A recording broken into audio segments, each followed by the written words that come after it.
Suárez around Gillespie. A hat trick for Luis Suárez.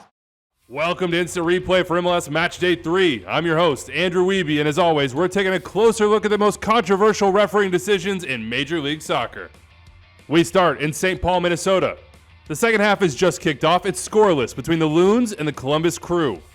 Yaya Boa, the left back, is getting into the box. He's stretching for the ball, poking it away from Dane St. Clair, the Minnesota United goalkeeper, and St. Clair comes through him.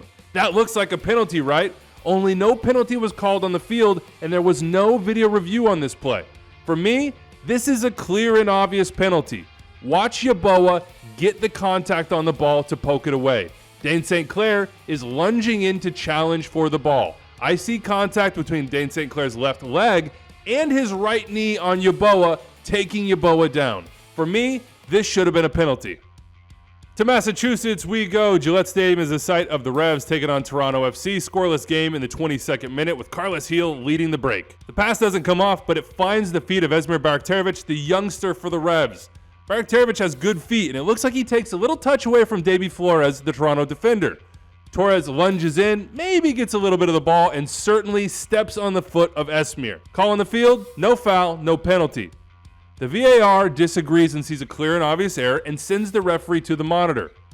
The referee watches the play again and sticks with his call on the field. I disagree with that decision. For me, this is a clear and obvious penalty. Just because a defensive player gets a little bit of the ball on a tackle does not mean it's not a foul. For me, this is careless from Flores and should have been called a penalty. On to South Florida, where Inter Miami put a smackdown on Orlando City. It was 3-0 in the 44th minute, and it was about to get worse. Luis Suárez in behind and finishing. It's a hat trick for the Uruguayan, right?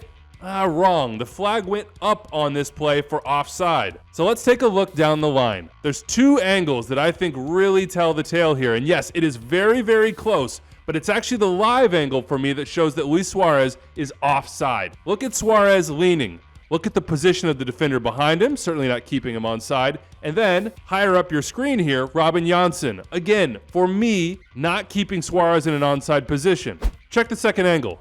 That, for me, is where you see it is clear that Suárez is beyond Janssen. Good job to the referee crew on this one. No goal. And well done on this call in Sporting Kansas City, Philadelphia. Alan Pulido thought he had a goal in the 11th minute to get the scoring started, but watch closely. Daniel Shaowi's vision is very, very good. The timing with Tommy, not quite as good.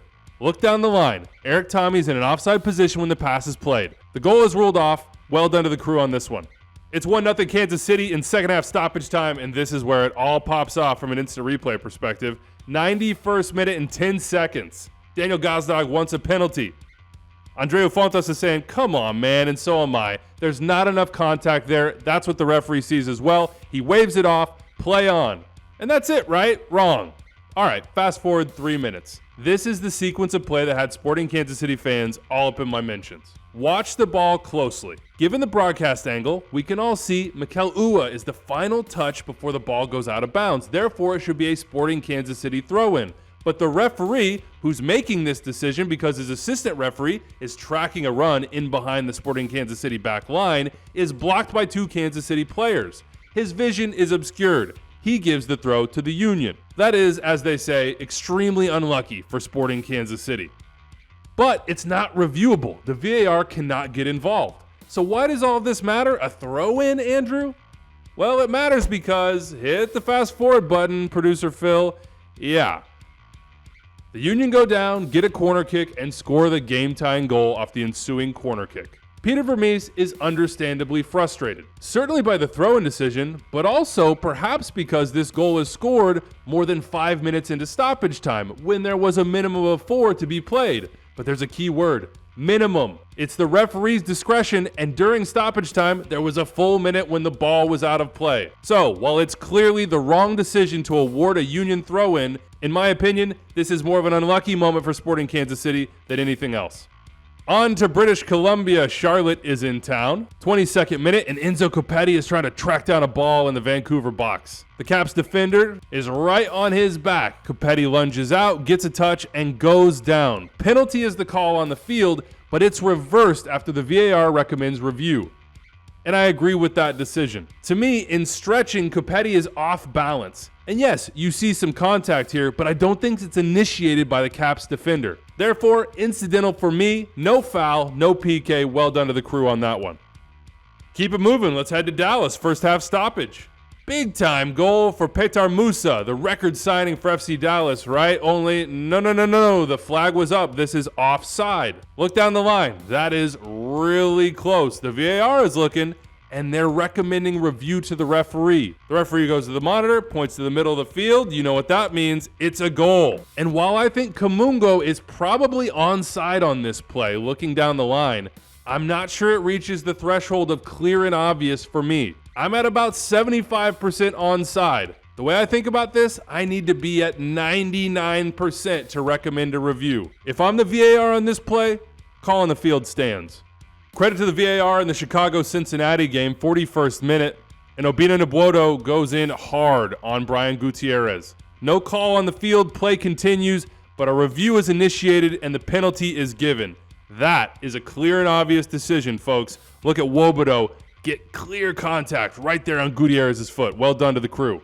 And well done to the VAR in the St. Louis-New York City game as well. 80th minute, James Sands takes a tough tackle from Chris Durkin, and well, if you're not looking closely, you can't quite see the kick out by Sands.